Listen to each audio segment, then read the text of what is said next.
Што подолго да се одложи плаќањето на акциза за домашно произведена ракија, побараа лозарите од Тиквешијата. Воведувањето на оваа давачка која треба да изнесува 30 денари по литар е уште еден финансиски товар кој не можат да го издржат.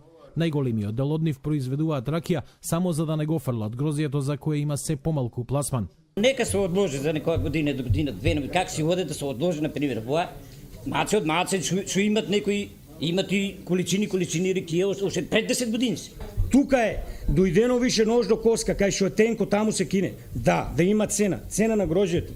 Да не се некој што се воведат тие маркици, да не се земат наеднаш сите, туку исплата да биде ми требат за 1000 литра, 1000 маркици земам, а не за 2,5 тона маркици, зачи стварно е скапо. За дел од нив ова значи можност за брендирање на производот, легална продажба по повисока цена наместо продавање на црно.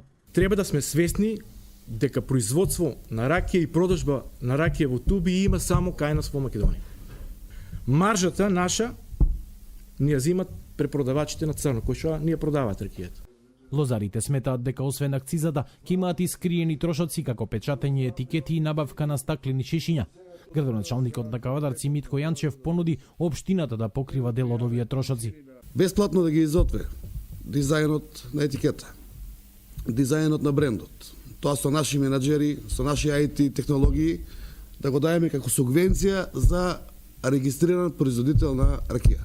Законот за акцизи кој е во собраниска процедура предвидува производителите на жесток алкохол да плаќаат по 30 денари од маркица за 1 литар која ќе издава Царинската управа.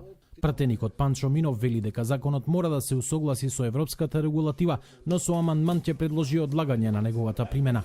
Да се почне од еден старт на задолжување со акциза не 30 денара како се предлага, него од 10 денара и во еден период од 5 години да се постигне тој износ заедно со периодот на одлагање да се постигне од 30 денара, што мислам дека ќе биде еден период во кој што ќе има и оценување на самите производители, дали нивното производство пласирано сега веќе регуларно на пазарот и по угостителски објекти и на пазари и во специјализирани продавници, да е еден приход од оваа дејност која што ќе ги задоволи и за уиднина да се регистрираат како мали производители на ракија.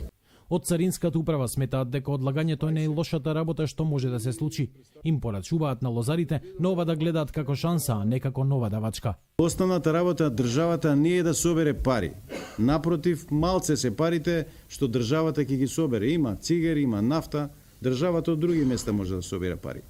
Меѓутоа, цел тој сегмент на произведена ракија, која што ние како Царинска управа многу знаеме добро кај се движи и како се движи, требаше да ја ставиме во нормални рамки. Градоначалникот Јанчев им порача на лозарите да се фокусираат на барање пазари за пласман на нивните производи, оти колку и да се одложува, брзо ќе дојде времето кога овој закон ќе мора да се применува.